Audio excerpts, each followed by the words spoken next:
નિયમસાર ગ્રંથાધિરાજ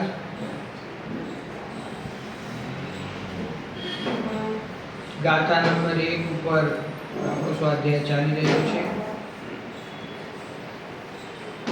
પ્રારંભમાં ટીકાકાર આચાર્ય પરિબ્રહ્મધારી દેવે 7 કળશો દ્વારા મંગલાચરણ અને પોતાની ભાવના વ્યક્ત કરી છે કે હું આ નિયમસાર ગ્રંથની તાત્પર્ય ગતિ નામની ટીકાની રચના કરું છું। અને ત્યાર પછી પ્રથમ ગાથાની અંદર કુનકુંદાચાર્ય દેવ પ્રતિજ્ઞા કરે છે કે હું આ નિયમસાર ગ્રંથને કહીશ। કેવો છે આ નિયમસાર ગ્રંથ? તો કે છે કેવડી અને શ્રુત કેવડીઓ દ્વારા કહેવામાં આવેલું આ નિયમસાર ગ્રંથ છે તે મહાવીર પરમાત્માને નમસ્કાર કરીને હું આ નિયમસાર ગ્રંથ આગળ કહીશ। બરાબર, એ ચર્ચા આપણે થઈ। હવે આમાં જેઓ વિતરાગ અને સર્વજ્ઞ છે, અનંત જ્ઞાન અને અનંત દર્શનથી યુક્ત છે, જેમનું કેવળ જ્ઞાન સમસ્ત ચરાચર પદાર્થોને દ્રવ્ય ગુણ પર્યાયોને જાણવા દેખવામાં એક સમયમાં સમર્થ છે, એમ કરીને મહાવીર પરમાત્માની સ્તુતિ કરી છે। અને પછી નિયમસાર, આ નિયમસાર ગ્રંથ હું કહું છું એવી અહીંયા પ્રતિજ્ઞા કરે છે। એમાં નિયમ અને સાર બે શબ્દોની વ્યાખ્યા અહીંયા આચાર્ય દેવે કરી કે નિયમ એટલે સમ્યક દર્શન, જ્ઞાન અને ચારિત્ર। નિયમ શું કામ કહ્યો એને? કે હમણાં બીજી ગાથા આવશે ત્યારે એમાં વિષય આવશે કે આ જૈન ધર્મમાં જે તત્વનું કથન છે તો એ તત્વમાં શું છે ખરેખર વિષય? તો કે છે કે અહીંયા વિષય બે જ છે કે મોક્ષનું સ્વરૂપ શું છે અને એ મોક્ષને પ્રગટ કરવાનો ઉપાય શું છે। મોક્ષ અને મોક્ષનો માર્ગ, એ બે જ વસ્તુનું કથન આ જીનવાણીની અંદર છે, બીજું કોઈ કથન અહીંયા છે નહીં। સમસ્ત જીનવાણીનું તાત્પર્ય શું છે કે તાત્પર્ય વિતરાગ ભાવ પ્રગટ કરીને અનંતકાળ માટે સુખી થવાનો આ માર્ગ છે। આ એવો માર્ગ છે કે જ્યાંથી જીવને સિદ્ધ દશા પ્રાપ્ત થાય છે, જ્યાંથી જીવ અનંતકાળ માટે સુખી થઈ જાય છે, એવો આ માર્ગ છે। તો અહીંયા કે આ અનંતકાળનું જે દુઃખ છે એનાથી રહિત પૂર્ણ સુખનું સ્વરૂપ શું છે અને એ સુખને પ્રાપ્તિનો ઉપાય શું છે એની જ ચર્ચા જૈન ધર્મમાં છે। બીજી કોઈ ચર્ચા અહીંયા છે નહીં। ગૌણપણે જ્ઞાનના વિષય રૂપે કોઈ ચર્ચા આવે, દ્વાદશાંગમાં વિસ્તારમાં ચર્ચા આવે, પણ એનો પ્રયોજન તો પોતાના આત્મહિતને પ્રાપ્ત કરવાનો જ હોય છે। અન્ય કોઈ પ્રયોજનથી, મોક્ષ સિવાય અન્ય કોઈ પ્રયોજન આ જૈન ધર્મની અંદર બતાવવામાં આવ્યું છે। કારણ કે જગતના જેટલા પણ જીવો છે એ ભલે જૈન મતાનુયાયી હોય કે ના હોય, સુખ તો બધાને જોઈએ છે અને એ સુખને પ્રાપ્ત કરવાનો ઉપાય પણ બધા જીવો કરે છે। ફેર એટલો છે કે એમને બે વસ્તુ ખબર નથી। શું નથી ખબર? કે એક તો સાચા સુખનું સ્વરૂપ શું, સાચા સુખનું સ્વરૂપ ખબર નહીં હોવાથી શરીરના અને 5 ઇન્દ્રિયના વિષય ભોગોમાં સુખ શોધે છે। એને એમ લાગે છે કે આ 5 ઇન્દ્રિયના વિષય ભોગ મને મળી જાય તો હું સુખી થઈ જાઉં, તેથી તેનો ઉપાય પણ ખોટો કરે છે। સુખનું સ્વરૂપ સમજે ખોટું અને પછી સુખી થવાનો જે ઉપાય કરે છે એ ઉપાય પણ વિપરીત દિશામાં છે। આકુરતા રૂપ ઉપાય કરીને નિરાકુરતા રૂપ ફળ ઈચ્છે છે તો એ તો ક્યારે થવાનું છે નહીં। તો અહીંયા જૈન ધર્મની અંદર બે જ પ્રકારનું કથન છે કે અહીંયા એક તો મોક્ષનું સ્વરૂપ અને એ મોક્ષનો ઉપાય શું છે। તો અહીંયા આ નિયમસાર ગ્રંથ ગ્રંથ જે છે એ નિયમસાર ગ્રંથ સાચું સુખ જે છે, જે ખરેખર જીવને અનંતકાળ માટે નિર્વિકલ્પતા રૂપ સુખ પ્રગટાવે છે, એવું જે મોક્ષ સ્થાન છે, એનો જે માર્ગ છે, એ માર્ગનું નામ નિયમસાર છે.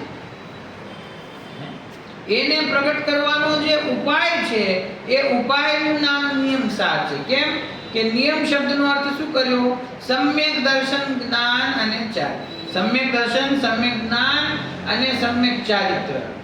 અહીંયા પણ સમ્યક શબ્દ તો લગાડ્યો જ છે.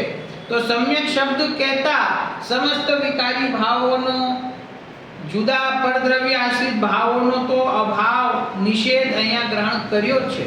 છતાં પણ આચાર્ય દેવે પછી સાર શબ્દ લગાડ્યો, અને સાર શબ્દ લગાડીને એનો અર્થ શું કર્યો? કે શુદ્ધ સમ્યક દર્શન જ્ઞાન ચારિત્ર. અને શુદ્ધ સમ્યક દર્શન જ્ઞાન ચારિત્ર એટલે શું?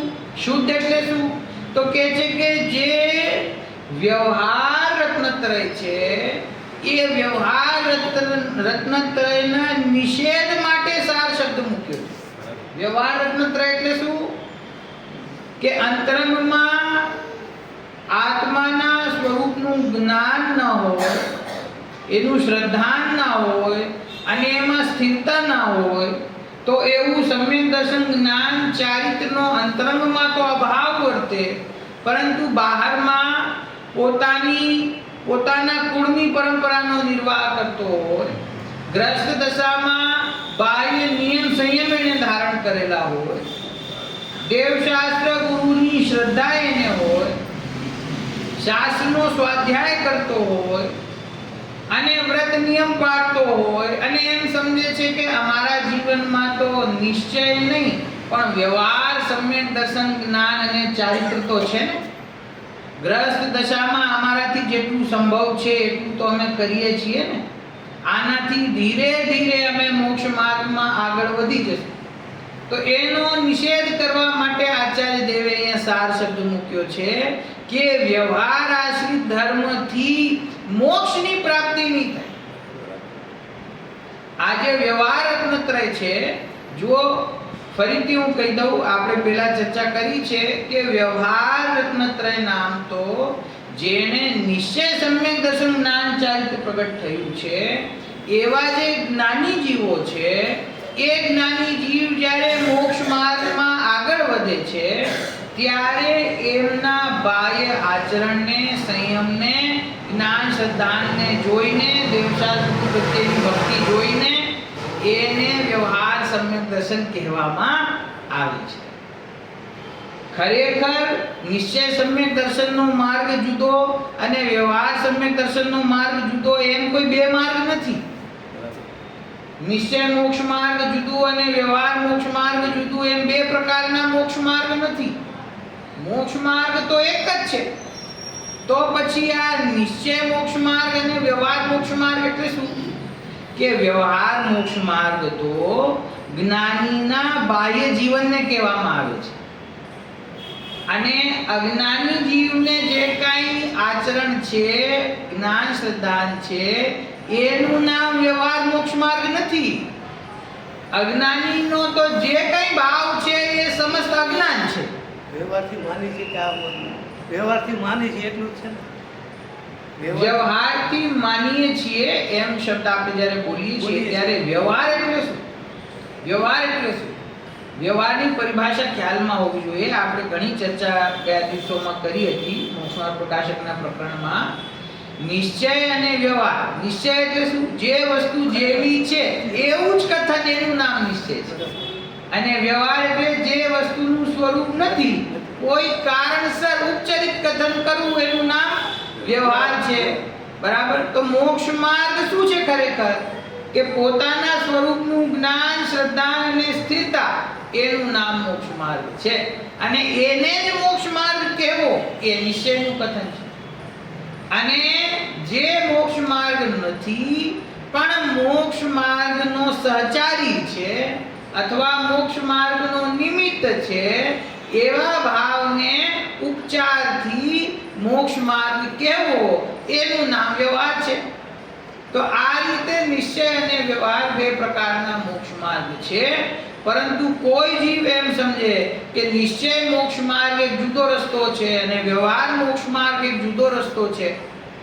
કોઈ જીવ નિશ્ચય મોક્ષ માર્ગ પર ચાલીને મોક્ષ પ્રાપ્ત કરે છે અને કોઈ જીવ જેને નિશ્ચયનો ખ્યાલ ન આવે એ વ્યવહાર મોક્ષ માર્ગ ઉપર ચાલીને પણ મોક્ષ પ્રગટ કરી શકે છે. તો એ રીતે બે પ્રકારના મોક્ષ માર્ગ નથી. તમે તો શાસ્ત્રનો સ્વાધ્યાય કરો છો, તમને સમજાય છે, તો તમે આનો અભ્યાસ કરો. અને અમને આ શાસ્ત્ર સમજાતું નથી તો અમે વ્રત ઉપવાસ કરીને અમે જુદો માર્ગ અમે અપનાવી લઈએ. તો એ રીતે બે માર્ગ નથી. સમ્યક દર્શન, સમ્યક જ્ઞાન અને સમ્યક ચારિત્ર ત્રણેયની એકતા રૂપ મોક્ષ માર્ગ છે. ત્રણેય જુદા જુદા મોક્ષના માર્ગ નથી કે કોઈને શ્રદ્ધાંથી મોક્ષ થઈ જાય, કોઈને જ્ઞાનથી થઈ જાય અને કોઈને જ્ઞાન શ્રદ્ધા ના હોય તો ચારિત્રથી થઈ જાય. એ રીતે જુદા જુદા મોક્ષ માર્ગ નથી. જેને પણ મોક્ષ પ્રગટ થશે એને સમ્યક દર્શન જ્ઞાન ચારિત્ર પૂર્વક થશે અને શુદ્ધ સમ્યક દર્શન જ્ઞાન ચારિત્ર પૂર્વક થશે. અહીંયા સાર શબ્દ કહેતા નિયમ સાર. નિયમ એટલે સમ્યક દર્શન જ્ઞાન ચારિત્ર રૂપ રત્નત્રય અને સાર એટલે કે શુદ્ધ રત્નત્રય. તો શુદ્ધ રત્નત્રય એટલે શું કે અહીંયા છે ને કોઈ ક્રિયાના નિષેધ માટે શુદ્ધ શબ્દ નથી વાપર્યો, સાર શબ્દ નથી વાપર્યો. અહીંયા પોતાના અભિપ્રાયમાં જે વ્યવહાર પ્રત્યે, શુભ ભાવ પ્રત્યે, અન્ય વિકારી ભાવ પ્રત્યે જે આદર વર્તે છે એનો નિષેધ કરવા માટે સાર શબ્દ છે. કે જો તું એમ સમજતો હોય કે આ બાહ્ય આચરણનું પાલન કરવાથી મને ચારિત્રની સિદ્ધિ થઈ જશે તો એનાથી નહીં થાય. આ તો સ્વરૂપની સ્થિરતા સિવાય ચારિત્ર પ્રગટ થતું નથી અને સ્વરૂપની સ્થિરતા એ સમ્યક દર્શન અને જ્ઞાન વગર થતી નથી. માટે અંતરંગમાં આત્માનુભૂતિ પૂર્વક નિશ્ચય સમ્યક દર્શન અને જ્ઞાન પ્રગટ કર્યા પછી જ સ્વરૂપ સ્થિરતા દ્વારા સમ્યક ચારિત્ર પ્રગટ થાય છે. અને એવું શુદ્ધ સમ્યક દર્શન જ્ઞાન અને ચારિત્ર સમસ્ત પરદ્રવ્યની અપેક્ષા વગર જેને પ્રગટ થાય છે એને જ ખરેખર મોક્ષ માર્ગ પ્રગટ થયો. એ જીવ ખરેખર નિયમસાર રૂપે પરિણમ્યો અને એ જ જીવ ભવિષ્યમાં મોક્ષ પ્રગટ કરવાને પાત્ર છે.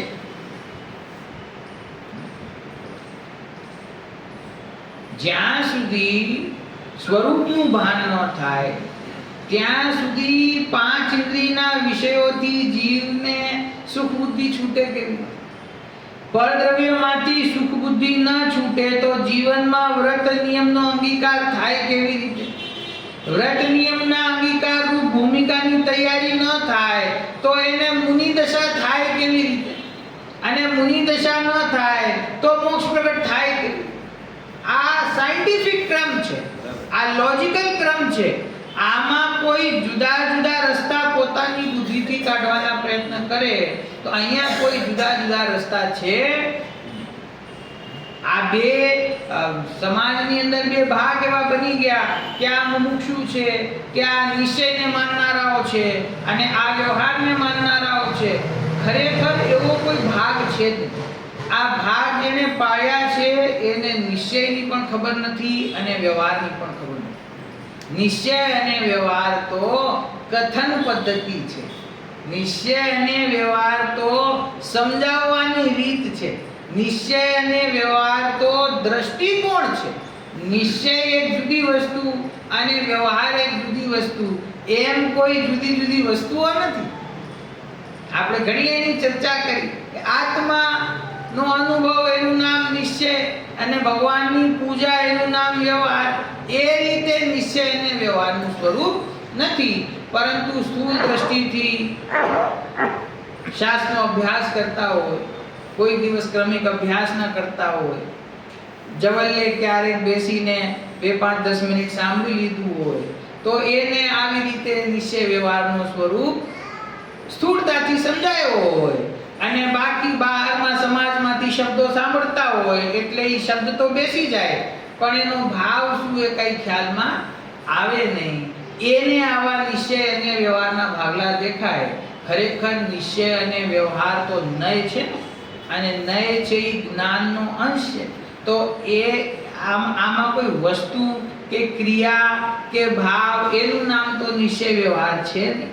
બરાબર? તો આ માર્ગ બરાબર સમજવો પડે, સમજણનો માર્ગ છે. નિયમ એટલે શું કહ્યું? નિયમ એટલે સમ્યક દર્શન જ્ઞાન ચારિત્ર, અને એમાં પણ સાર એટલે શું? કે શુદ્ધ સમ્યક દર્શન જ્ઞાન ચારિત્ર. અને શુદ્ધ એટલે શું? કે વિકારી ભાવોથી રહી, મોહ રાગ દ્વેષના પરિણામથી રહી, વ્યવહારથી ભિન્ન, પરદ્રવ્યની કોઈ અપેક્ષાથી રહિત એવો જે પોતાના આત્માશ્રિત શુદ્ધ ભાવ જે જીવને પ્રગટ થાય છે એને ખરેખર નિશ્ચય સમ્યક દર્શન જ્ઞાન ચારિત્ર કહેવામાં આવે છે. બરાબર ને? નિયમની જે વ્યાખ્યા કરી એમાં સમ્યક દર્શન જ્ઞાન ચારિત્ર કીધું, તો એ કેવું છે? ઓલું શુદ્ધ કીધો સાર ને, તો ઓલું કેવું છે? ના, ઈ શુદ્ધ જ છે. એને સમજાવવા માટે જ સાર શબ્દ જોડ્યો છે કે સમ્યક દર્શન જ્ઞાન ચારિત્ર કહ્યું. તો સમ્યક દર્શન જ્ઞાન ચારિત્ર કહેતા એ વાત સમજાવે છે કે આના સિવાય મોક્ષ પ્રગટ કરવા માટે બીજો કોઈ નિયમ નથી. એટલે કે બીજી કોઈ જરૂરી શરત નથી. આ શરત છે કે જેને સમ્યક દર્શન જ્ઞાન ચારિત્ર પ્રગટ થાય એને જ મોક્ષ પ્રગટ થાય. એ કમ્પલસરી છે. જેને મોક્ષ પ્રગટ કરવો હોય એને નિયમથી સમ્યક દર્શન જ્ઞાન ચારિત્ર પ્રગટ કરવા જ પડે. અને પછી સાર શબ્દ એટલે લગાડ્યો કે આ જે સમ્યક દર્શન જ્ઞાન ચારિત્રની અમે વાત કરીએ છીએ એ શુદ્ધ સમ્યક દર્શન જ્ઞાન ચારિત્ર. તો કોઈ એમ અર્થ કાઢે ને કે એનો અર્થ એમ થયો કે એક અશુદ્ધ સમ્યક દર્શન જ્ઞાન ચારિત્ર પણ છે. એમ જ અર્થ છે ને. ભાઈ સાર શબ્દ કહીને તમે એમ કહ્યું કે શુદ્ધ સમ્યક દર્શન જ્ઞાન ચારિત્ર, તો એનો અર્થ એમ થયો કે એક આના સિવાય કોઈ અશુદ્ધ સમ્યક દર્શન જ્ઞાન ચારિત્ર પણ છે જેનો તમે સાર શબ્દથી નિષેધ કરો છો. એમ જ છે. તો એને સમજાવે છે કે અશુદ્ધ સમ્યક દર્શન જ્ઞાન ચારિત્ર કઈ નથી. શુદ્ધ સમ્યક દર્શન જ્ઞાન ચારિત્ર કહેતા એમ અર્થ થાય છે કે આના સિવાય બીજો કોઈ સમ્યક દર્શન જ્ઞાન ચારિત્રનું સ્વરૂપ નથી. અશુદ્ધ સમ્યક દર્શન જ્ઞાન ચારિત્ર છે એમ નહીં, પણ આના સિવાય બીજું કઈ સમ્યક દર્શન જ્ઞાન ચારિત્ર નથી. આના સિવાય સુખી થવાનો બીજો કોઈ ઉપાય નથી. એટલે કે મંદ કષાયમાં, શુભ ભાવમાં, પુણ્યના ભાવમાં સંસારી જીવ ધર્મ સમજે છે, મોક્ષનો માર્ગ સમજે છે, પણ એ ખરેખર મોક્ષનો માર્ગ નથી. સાત તત્વના નામ જાણી લે, ભેદ પ્રભેદ જાણી લે તો એમ સમજે કે અમને સમ્યક જ્ઞાન થઈ ગયું. એનું નામ સમ્યક જ્ઞાન નથી. અને વ્રત ઉપવાસ પોતાની શક્તિ પ્રમાણે ધારણ કરી લે અને એમ વિચાર કરે કે આ સમ્યક ચારિત્ર છે, તો એનું નામ સમ્યક ચારિત્ર નથી. જો તમે ન્યાયથી વિચાર કરો, જેમ આપણે કોઈ આપણા પર્વ આવતા, કોઈ આપણા તહેવાર આવતા, 10 લક્ષણ પર્વ આવતા, અષ્ટાનિકા આવતા, તમે રુચિપૂર્વક કોઈ એમ વ્રત ધારણ કરે કે હું 10 દિવસ માટે, 5 દિવસ માટે, 3 દિવસ માટે ઉપવાસ કરીશ. બરાબર? એવી જ રીતે અન્યમતી પણ પોતપોતાના પર્વમાં રુચિપૂર્વક વ્રતાદિ ધારણ કરે છે કે નથી કરતા? તમારે ત્યાં જે રીતે સમજાવવામાં આવ્યું છે એ રીતે તમે કરો છો, એને ત્યાં જે રીતે સમજાવવામાં આવ્યું છે એ કરે છે. તો એની ક્રિયામાં અને આપણી ક્રિયામાં ફેર છે. એને પણ ભોજનનો ત્યાગ કર્યો અને આપણે પણ ભોજનનો ત્યાગ કર્યો. એને પણ દિવસે એકવાર ખાધું, આપણે પણ એક દિવસે એકવાર ભોજન લીધું. ફેર શું છે બે? તો પછી કેમ આપણી ક્રિયા સમ્યક ચારિત્ર અને એની ક્રિયા મિથ્યા ચારિત્ર? કેમ એવું? ફેર છે. બેમાં ફેર છે કે આ જે ક્રિયા છે ને એ ક્રિયાનું નામ તો કોઈની પણ ક્રિયાનું નામ સમ્યક ચારિત્ર નથી. પણ આ તો જેને સમ્યક દર્શનને જ્ઞાન પ્રગટ થયું હોય એવો જ્ઞાની જીવ પોતાની સ્વરૂપ સ્થિરતા માટે, અંતરંગમાં સ્થિર થવા માટે સમય કાઢે અને ભોજન આદિકનો ત્યાગ કરે અને સ્વરૂપમાં સ્થિર થઈ જાય, તો જેટલી વાર એને સ્થિરતા રહી એને સમ્યક ચારિત્ર કહેવાય. નિશ્ચય હોય ત્યારે સાચું. ભોજનના ત્યાગને સમ્યક ચારિત્ર નથી કહેતા. આપણી શું છે, દ્રષ્ટિ સ્થૂળ થઈ ગઈ છે. ભોજનનો ત્યાગ સમ્યક ચારિત્ર નથી. એ સમયે જે સ્વરૂપની રમણતા છે એનું નામ સમ્યક ચારિત્ર. વિતરાગ સર્વજ્ઞ પરમાત્મા છે એમની શ્રદ્ધાનું નામ સમ્યક દર્શન છે એમ શાસ્ત્રમાં આવે. તો એની શ્રદ્ધા એટલે શું કે એમના સમાન પોતાના સ્વરૂપનું શ્રદ્ધાન પ્રગટ થાય તો એમની શ્રદ્ધા સાચી કહેવાય. શ્રદ્ધા તો બધા જીવોને છે. દેવશાસ્ત્ર ગુરુનું શ્રદ્ધાન તો બધા જીવોને છે કે આ સાચા દેવ છે, એ મારી મનોકામના પૂરી કરશે. તો એમ વિચાર કરીને તમારા કરતા પણ વધારે શ્રદ્ધા એને હોય. તમે સમજ્યા? તમે એમ સમજો છો કે આ વિતરાગ સર્વજ્ઞ પરમાત્મા છે, એમના જેવા ગુણો છે એ અમારે પ્રગટ કરવા છે, એમ સ્વીકાર કરીને તમે ભાવથી એમને નમસ્કાર કરો છો ને. કોઈ એવો જીવ હોય ને જેને વિતરાગતાના સ્વરૂપની ખબર ના હોય, એ પણ તમારા કરતા વધારે મોટો ભક્ત હોઈ શકે. કેમ હોઈ શકે? એને એમ થાય કે અમને સુખ દેવા વાળા પરમાત્મા અહીંયા બેઠા છે, અમારા દુઃખ દૂર કરવા વાળા પરમાત્મા બેઠા છે, તો એ તમારા કરતા પણ વધારે ભક્તિ કરતો હોય ભગવાન, સાચા હૃદયથી કરતો. કેમ? કેમ કે એને એમ લાગે છે કે આ મને કંઈક દેશે, આ મને સુખી કરી દેશે, આ મારા દુઃખ દૂર કરી દેશે, આ અમને ધન આપશે, આ અમને લૌકિક સુખ સુવિધા આપશે, એમના દર્શન કરવાથી પુણ્ય બંધાશે, પુણ્યનો ઉદય આવશે તો અમને જાઓ જલાલી મળશે. તો એમ વિચારીને ભક્તિ તો બહુ કરતો હોય, પણ એની ભક્તિ સાચી ભક્તિ નથી.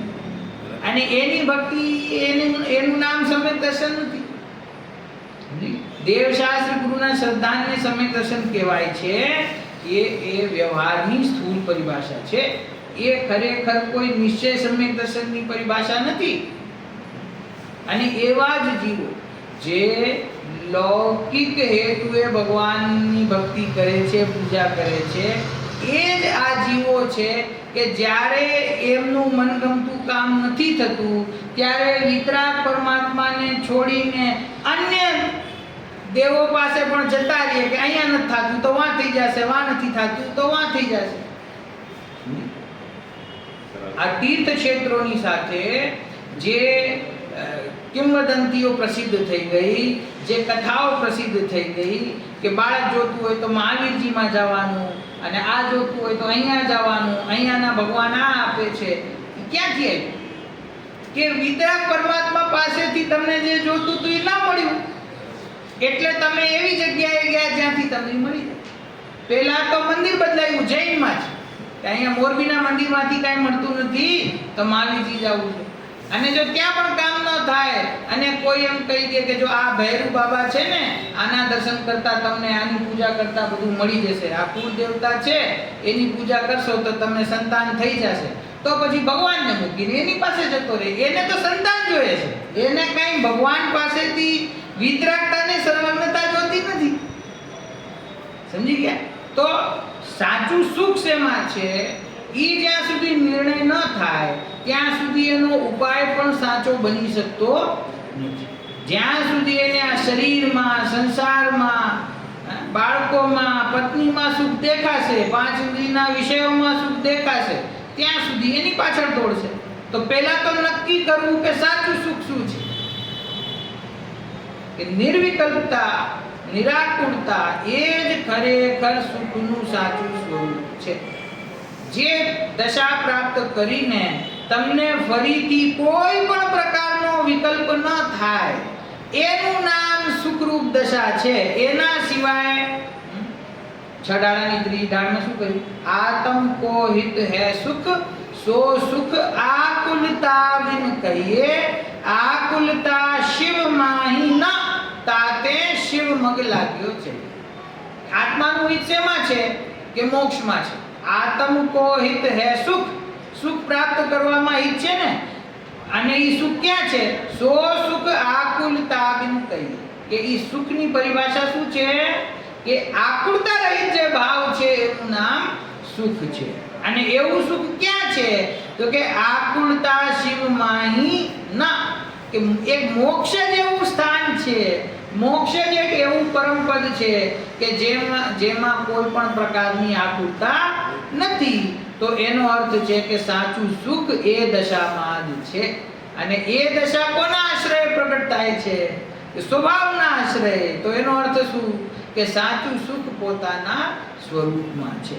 તો એ પ્રમાણે ન્યાયથી વિચાર કરીને, સમસ્ત પક્ષપાત મૂકીને, મધ્યસ્થ થઈને જ્યારે જીવ તત્વનો વિચાર કરે છે, મોક્ષનો વિચાર કરે છે, મોક્ષના માર્ગનો વિચાર કરે છે, તો એને એક વાત ખ્યાલમાં આવે છે કે ભાઈ સમ્યક દર્શન જ્ઞાન ચારિત્ર સિવાય બીજો કોઈ ઉપાય મોક્ષને પ્રાપ્ત કરવાનો છે નહીં. તો એ પ્રમાણે એ જ સમ્યક દર્શન જ્ઞાન ચારિત્રનું કથન, શુદ્ધ સમ્યક દર્શન જ્ઞાન ચારિત્રનું કથન એટલે કે નિયમસાર, એ નિયમસાર ગ્રંથને કહેવાની પહેલી ગાથામાં આચાર્ય દેવ પ્રતિજ્ઞા કરે છે. સાથે સાથે એ તત્વની પ્રામાણિકતા માટે એમને એમ પણ શબ્દો મૂક્યા કે કેવળી અને શ્રુત કેવળીઓ દ્વારા કહેલું આ નિયમસાર ગ્રંથ હું કહું છું. કે હું મારી બુદ્ધિથી નથી કહેતો, મારી કલ્પનાથી નથી કહેતો, મેં બનાવ્યું છે એવો અભિમાન નથી કરતો. આ તો સંપૂર્ણ તત્વ, આ વસ્તુનું સ્વરૂપ એ તો કેવળી પરમાત્માએ કહેલું છે. અને શ્રુત કેવળી જ્ઞાનીઓ દ્વારા, મુનિરાજો દ્વારા, આચાર્યો દ્વારા પૂર્વમાં આ કહેવામાં આવ્યું છે. એ જ તત્વની પ્રરૂપણા હું અહીંયા કરું છું. આમ ઈષ્ટ દેવતાના સ્તવન પછી સૂત્રકાર પૂર્વાચાર્ય શ્રી કુલકુંદાચાર્ય દેવગુરુએ પ્રતિજ્ઞા કરી. આ ટીકાની અંતિમ પંક્તિ છે કે આપણે અહીંયા સુધી વાંચ્યું છે. સકળ ભવ્ય સમૂહને કર નિયમસારનું પરમાગમ હું કહું છું. આમ વિશિષ્ટ ઈષ્ટ દેવતાના સ્તવન પછી સૂત્રકાર પૂર્વાચાર્ય શ્રી કુલકુંદાચાર્ય દેવગુરુએ પ્રતિજ્ઞા કરી. બરાબર, આ પહેલી ગાથા છે. આ પ્રમાણે સર્વ પદોનું તાત્પર્ય કહેવામાં આવ્યું. આ જેટલા પદ ગાથામાં હતા એ એક એક પદનો અર્થ મેં અહીંયા કર્યો છે એમ ટીકાકાર આચાર્ય કહે છે. હવે પહેલી ગાથાની ટીકા પૂર્ણ કરતા ટીકાકાર મુનિરાજ શ્રી પદ્મ બ્રહ્મલધારી દેવ શ્લોક કહે છે. શ્લોક છે ઉપર 8 નંબરનો. जयति जगति वीर शुद्ध भावास्तमारः जयति जगति वीर शुद्ध भावास्तमारः त्रिभुवन जन पूज्य पूर्ण बोधैक राज्य त्रिभुवन जन पूज्य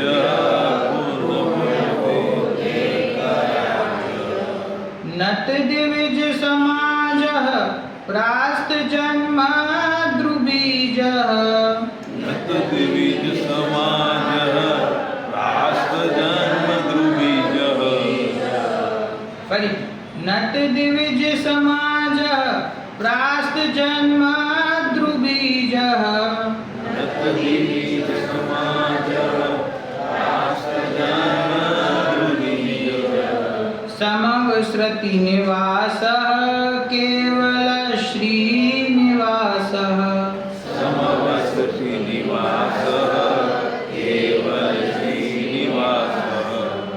જો એક નવો નિયમ તમને બતાવી દઉં. તમને ખાસ તમે પૂજા કરાવો છો ને, તમે ગવડાવો તો બધા ગાય.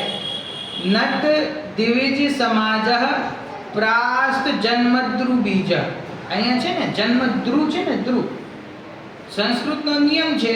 કોઈ પણ સંયુક્ત અક્ષર આવે, સંયુક્ત એટલે કે બે અક્ષર ભેગા કરેલા દ અને ર ભેગા કરીને બનાવ્યું ધ્રુવ. બરાબર, સંયુક્ત અક્ષર હોય ને એની પહેલાના અક્ષર ઉપર તમારે જરાક ઉચ્ચારણમાં જોર દેવું પડે. તમે એમાં જોર આપો ને એટલે તમારું એકદમ પરફેક્ટ ઉચ્ચારણ આવી જાય. નત દિવિજ સમાજ પ્રાસ્ત જન્મ ધ્રુબીજ. જન્મ ધ્રુબીજ ખ્યાલ આવે? હવે તમે ઈ જોર આપ્યા વગર વાંચો ને એટલે અડધી માત્રાનું ઉચ્ચારણ ગાયબ થઈ જાય એમાં. બરાબર, ફરી નીચે પણ છે કેવલ શ્રીનિવાસ. તો શ્રી છે ને શ્ર, ઈ શ્ર સંયુક્ત અક્ષર છે. શ અને ર ઈ ભેગું મળે તો શ્ર હોય એની પહેલા તમારે લ ઉપર જોર દેવું પડે, તો તમે એકદમ બરાબર ઉચ્ચારણ આવે. હવે ફરીથી વાંચી. જયતિ જગતિ વીરઃ શુદ્ધ ભાવાસ્તમારઃ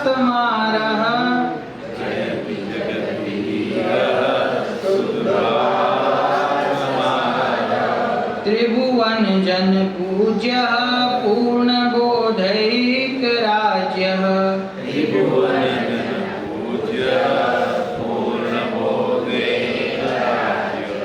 નત દ્વિજ સમાજ પ્રાસ્ત જન્મ ધ્રુવીજ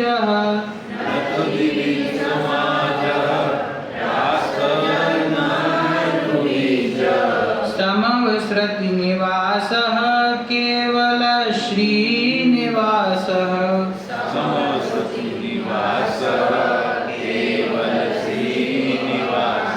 હજી નથી આવતું, તમને આવશે ધીરે ધીરે.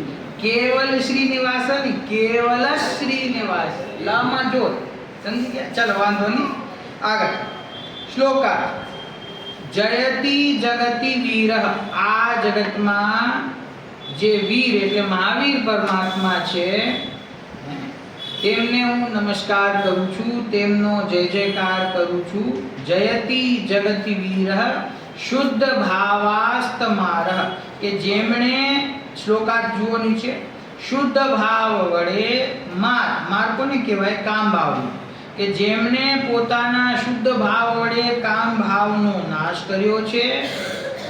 ત્રણ ભુવનના જનોને જે પૂજ્ય છે, પૂર્ણ જ્ઞાન જેનું એક રાજ્ય છે, દેવોનો સમાજ જેને નમે છે, અને જન્મ વૃક્ષનું બીજ જેણે નષ્ટ કર્યું છે, સમવ શરણમાં જેનો નિવાસ છે, અને કેવળ શ્રી એટલે કે કેવળ જ્ઞાન દર્શન રૂપી લક્ષ્મી જેનામાં વસે છે, તે વીર જગતમાં જયવંત વર્તે છે. આ ફરીથી ટીકાકાર આચાર્ય દેવને ભાવ આવ્યો એટલે એમણે કુંકુંદાચાર્યની ગાથા પછી ફરીથી એક મંગલાચરણે મહાવીર પરમાત્માને નમસ્કાર કર્યું. શું કહે છે? જયતિ જગતિ વીર. આ જગતમાં વીર પરમાત્મા જયવંત વર્તે છે. કેવા છે તેઓ? કે શુદ્ધ ભાવાસ્તમારઃ, જેમણે પોતાના શુદ્ધ ભાવ દ્વારા માર એટલે કે કામ ભાવનો નાશ કર્યો છે. ત્રિભુવન જન પૂજ્ય, કે જે ત્રણેય લોકના જે જીવો છે એમના દ્વારા જે પૂજ્ય છે, એ જેમની પૂજા કરવામાં આવે છે. પૂર્ણ બોધ એક રાજ્ય. પૂર્ણ બોધ એટલે શું? પૂર્ણ જ્ઞાન જ જેમનું એક રાજ્ય છે. આ વીર ભગવાન છે તો એ ક્યાં રાજ કરે છે? દુનિયા ઉપર. દુનિયા ઉપર કઈ દુનિયા ઉપર? પોતાના જ્ઞાન સ્વરૂપી દુનિયામાં રાજ કરે છે. બહારની દુનિયાનો રાજ નથી. આપણા ભગવાન એમ કહેવાય કે ત્રણ લોકના નાથ છે. તો ત્રણ લોકના નાથ એટલે ત્રણ લોક જે જ્ઞાનમાં ઝળકે છે એવા પોતાના જ્ઞાનના સ્વામી છે. તે ત્રણ લોકના સ્વામી નથી. અને ત્રણ લોકના નાથ છે એની બીજી અપેક્ષા એ કે ત્રણેય લોકના જીવો એમની પૂજા કરે છે, એમને હિતકારી માને છે, એમની સામે નમસ્કાર કરે છે. એટલે તેઓ ત્રિભુવન જન પૂજ્ય પૂર્ણ બોધૈક રાજ્ય, જે ત્રણેય જગતના જીવો દ્વારા પૂજ્ય છે, અને એકમાત્ર જ્ઞાન રૂપ જ જેમનું સામ્રાજ્ય છે. પછી આગળ નત દ્વિજ સમાજ. નત એટલે નમસ્કાર કરે છે. દ્વિજ, દ્વિજ કોને કહેવાય? દેવોને. દ્વિજ એટલે દિવ, જેમણે દેવગતિમાં જન્મ લીધો છે તેને કહેવાય દ્વિજ. દિવ એટલે શું? સ્વર્ગ. દિવ એટલે શું થાય? આપણે નથી કહેતા દિવંગત. કોઈ મરી જાય તો શું કહ્યું? દિવંગત. દિવંગત એટલું એટલે દિવંગત ઇતિ દિવંગત, કે જે સ્વર્ગમાં જતા રહ્યા એને કહેવાય દિવંગત. તો દિવ એટલે સ્વર્ગ અને ગત એટલે ગયા. તો અહીંયા દિવિજ, જેમણે સ્વર્ગમાં જન્મ લીધો છે એવા સ્વર્ગમાં જન્મ લેનાર એટલે કે દેવો, એમનો જે સમાજ એટલે સંપૂર્ણ દેવોનો સમાજ જેમને નમસ્કાર કરે છે એવા મહાવીર પરમાત્મા છે. અને પ્રાસ્ત જન્મદ્રુ બીજ, કે જેમણે જન્મરૂપી વૃક્ષના બીજનો નાશ કર્યો છે. આ ભવની અંદર એટલે પોતાના અંતિમ ભવની અંદર જેમણે મોક્ષની પ્રાપ્તિ કરી અને જન્મરૂપી જે વૃક્ષ છે જે આગળ ફળીને સંસારને વધારે છે એવા વૃક્ષના બીજનો જ જેમણે નાશ કરી દીધો છે કે જેથી ફરીને એવું વૃક્ષ જ ન થાય. અને અંતિમ પંક્તિ બહુ સરસ છે. બે નિવાસ છે અહીંયા, બે પ્રકારના નિવાસ બતાવ્યા. રહેવાનું સ્થાન કોનું કે સમવસ્રતિ નિવાસ, કે હે પરમાત્મા અર્યંત પરમાત્માની વાત છે કે તમારું નિવાસ ક્યાં છે કે તમારું નિવાસ તો સમવશરણમાં છે. તમે તો હવે સમવશરણમાં જ રહો છો. સમવસ્રતિ નિવાસ કે જેમનું રહેવાનું સ્થાન સમવશરણ છે. અને કેવલ શ્રી નિવાસ કે જે સ્વયં કેવળ જ્ઞાન કેવળ દર્શન રૂપી લક્ષ્મીના સ્વયં નિવાસ સ્થાન છે. સમજી ગયા? કેવળ જ્ઞાન કેવળ દર્શન ક્યાં રહે છે? ભગવાનમાં. તો એ કેવળ રૂપી જે શ્રી છે લક્ષ્મી છે એનું નિવાસ સ્થાન કોણ? ભગવાન. અને ભગવાનનું નિવાસ સ્થાન કયું કે સમવસરણ. ધ્યાનમાં લો, આ તો ભાષાની સુંદરતા છે, આ કાવ્યની સુંદરતા છે કે ભગવાન તમારું નિવાસ સ્થાન સમવશરણમાં છે અને કેવળ જ્ઞાન રૂપી લક્ષ્મીનું નિવાસ સ્થાન તમે પોતે છો. એવા જે મહાવીર ભગવાન આ બધા વિશેષણો એમના થયા જે ત્રણેય જગતમાં પૂજ્ય છે, જેમણે પોતાના શુદ્ધ ભાવ વડે કામ ભાવનો નાશ કર્યો છે. એક જ્ઞાન માત્ર જ જેમનું રાજ્ય છે. દેવોનો સમાજ પણ જેમને નમસ્કાર કરે છે. જેમણે જન્મરૂપી વૃક્ષના બીજનો જ નાશ કર્યો છે. જેમનું નિવાસ સ્થાન સમવશરણ છે અને જે સ્વયં પોતે કેવલ જ્ઞાન રૂપી નિધિના નિવાસ સ્થાન છે. એવા વીર પરમાત્મા મહાવીર ભગવાન જગતમાં જયવંત વર્તે છે. હું એમનો જય જયકાર કરું છું. તો એવો સરસ ભાવ આ શ્લોકની અંદર છે. હવે 2 નંબરની ગાથા આપણે પ્રારંભ કરીશું કાલે. અત્યારે સમય થઈ ગયો છે.